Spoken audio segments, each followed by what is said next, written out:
La lettre de Paul aux Philippiens. L'église de Philippe fut la première communauté de Jésus que Paul a créée en Europe de l'Est. Et cette histoire est racontée dans Actes chapitre 16.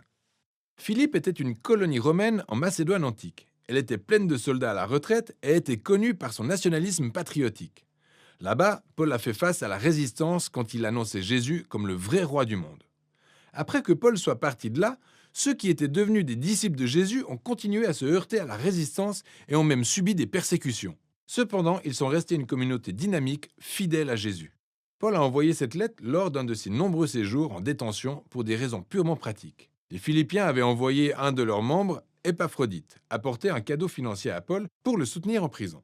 Paul envoie donc cette lettre en retour avec Épaphrodite pour les remercier et plus encore. La conception de cette lettre ne développe pas une seule idée du début à la fin, comme beaucoup des lettres de Paul.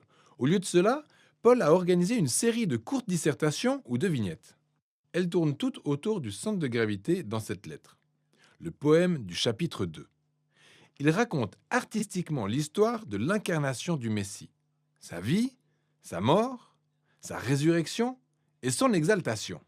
Ensuite, dans chacune de ces vignettes, Paul va prendre des mots ou des idées clés de ce poème pour montrer ce que vivre en chrétien signifie en considérant sa propre histoire comme une expression vécue de l'histoire de Jésus. Paul ouvre la lettre avec une prière de remerciement et il remercie Dieu pour la générosité des Philippiens et pour leur fidélité. Il se dit certain que le travail de transformation de la vie que Dieu a commencé en eux continuera sous la forme d'expressions encore plus grandes, plus belles de la fidélité et d'amour. Paul se concentre ensuite sur leurs préoccupations évidentes du moment, son statut en prison. Être dans une prison romaine n'était pas une balade de santé, mais paradoxalement, il s'est avéré qu'annoncer la bonne nouvelle de Jésus a donné de bons résultats. L'ensemble des gardes romains, les administrateurs, savent que Paul est en prison pour avoir annoncé Jésus comme le Seigneur ressuscité. Et son incarcération a inspiré confiance aux autres chrétiens de parler plus ouvertement de Jésus. Paul espère qu'il sortira de prison. Mais il est possible qu'il soit exécuté. En y réfléchissant, il se dit que ce ne serait pas si mal que ça. Car moi, dit Paul, la vie est le Messie. Et si je dois mourir, j'y gagne. Pour Paul, sa vie dans le présent et l'avenir est définie par la vie et l'amour de Jésus pour lui. S'il est exécuté, cela signifie qu'il sera présent avec Jésus, ce qui est super pour lui.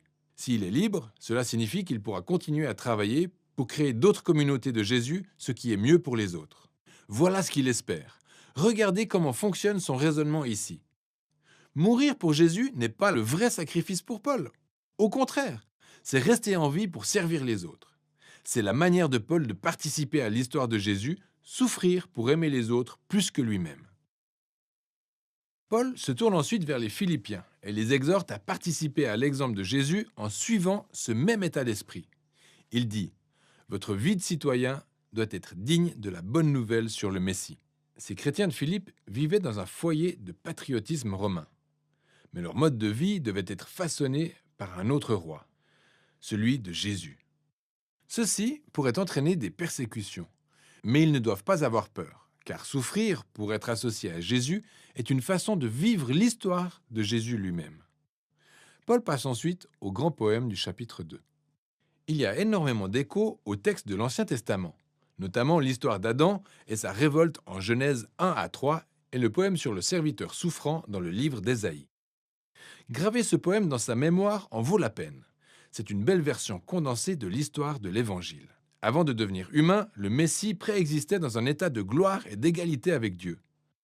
Contrairement à Adam, qui a tenté de saisir l'égalité avec Dieu, le Messie a choisi de ne pas exploiter son statut légal à son avantage. Au lieu de cela, il s'est dépouillé de tout statut. Il est devenu humain. Il est devenu un serviteur de tous, et même plus que cela, il s'est permis d'être humilié. Il a été obéissant au Père en allant à sa mort sur un support d'exécution romain. Mais grâce à la puissance et à la grâce de Dieu, la mort honteuse du Messie a été renversée par la résurrection. Dieu a désormais exalté éternellement Jésus comme roi de tout, en lui attribuant le nom supérieur à tous les noms, afin que toute la création reconnaisse que Jésus, le Messie, est le Seigneur à la gloire de Dieu le Père. Cette dernière affirmation est stupéfiante. Paul cite Ésaïe, chapitre 45. Il y a un passage où toute la création vient reconnaître le Dieu d'Israël comme le Seigneur. L'idée de Paul ici est très claire. En Jésus-Christ crucifié et ressuscité, nous découvrons que le vrai Dieu d'Israël se compose de Dieu le Père et du Seigneur Jésus. Pour Paul, ce poème exprime ses convictions sur qui est Jésus. Ce n'est pas tout. Il offre l'exemple de Jésus comme un mode de vie que ses disciples doivent imiter. C'est la raison pour laquelle Paul poursuit aussitôt pour raconter deux histoires. Tout d'abord concernant Timothée, puis Épaphrodite, deux exemples de personnes vivant l'histoire de Jésus. Timothée est comme Jésus, car il est constamment préoccupé par le bien-être d'autrui plus que par le sien. Épaphrodite, envoyé par les Philippiens avec leurs cadeaux, finit par risquer sa vie pour servir Paul en prison. Il est tombé tellement malade qu'il a failli mourir en essayant d'aider Paul. Mais Dieu a eu pitié de lui et de Paul en lui épargnant la perte d'un ami. Ce que Paul veut dire ici est que c'est le genre de personnes qui sont des exemples vivants de l'histoire de Jésus, et ils méritent d'être suivis. Paul prend ensuite sa propre histoire à titre d'exemple, en ce qui concerne les chrétiens qui exigeaient la circoncision des chrétiens non-juifs. Rappelez-vous sa lettre aux Galates.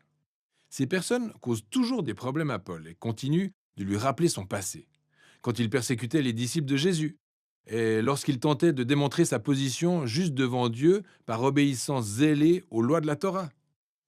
Mais comme Jésus, Paul a renoncé à tous les statuts et les privilèges. Il les regarde désormais comme de la boue. Le mot utilisé est en réalité beaucoup moins poli. Il a renoncé à tout pour devenir un serviteur, comme Jésus, pour participer à sa souffrance et à son amour sacrificiel. Il fait tout cela dans l'espoir que l'amour de Jésus le porte à travers la mort jusqu'à l'autre côté, la résurrection. Paul dit que la vraie cité des disciples de Jésus est dans les cieux. Pour Paul, cela signifie que nous devons tous espérer sortir de terre et aller au paradis un jour. Les cieux sont plutôt l'endroit transcendant où Jésus règne en tant que roi. Il dit que nous attendons avec impatience le retour de notre Sauveur royal en provenance des cieux pour amener son royaume de justice guérisseuse et d'amour transformateur afin de parvenir à une nouvelle création. Paul défie ensuite les Philippiens de continuer à vivre l'histoire de Jésus. Il s'adresse tout d'abord à deux femmes éminentes, leaders dans l'Église ayant travaillé aux côtés de Paul. Elles sont dans une sorte de conflit et Paul les exhorte à suivre l'exemple d'humilité de Jésus et à se réconcilier et à s'unifier. Paul exhorte ensuite les Philippiens à ne pas céder à la peur et même en dépit des persécutions, à évacuer toutes les émotions et leurs besoins auprès de Dieu qui leur donnera la paix. Cette paix, dit Paul, vient en orientant vos pensées sur ce qui est bon, vrai et beau. Il y a toujours de quoi se plaindre. Mais un disciple de Jésus sait que toute vie est un cadeau et peut choisir de voir de la beauté et de la grâce en toutes circonstances. Paul passe ensuite à sa conclusion. Il remercie encore les Philippiens pour leur don sacrificiel. Il veut qu'ils sachent que ses séjours en détention et son temps passé dans la pauvreté ne représentent pas de vraies difficultés pour lui. En fait, il en a tiré ses plus grands enseignements en apprenant, quelles que soient les circonstances, à être rassasié. Simple dépendance à celui qui le rend fort. Paul considère désormais sa propre souffrance comme une participation à l'histoire de Jésus. La lettre aux Philippiens nous offre un aperçu unique de l'esprit et du cœur de Paul. Il vit toute sa vie comme une reconstitution de l'histoire de Jésus. Dans cette lettre, vous pouvez ressentir son lien étroit à Jésus. Il est conscient que l'amour et la présence de Jésus sont plus proches de lui que son propre clan. C'est ce qui lui a donné de l'espoir et de l'humilité dans ses heures les plus sombres. Paul nous montre donc que connaître Jésus est toujours une rencontre transformante, profondément personnelle. C'est le type de Jésus que Paul invite les autres à suivre. Voilà ce dont il est question dans la lettre aux Philippiens.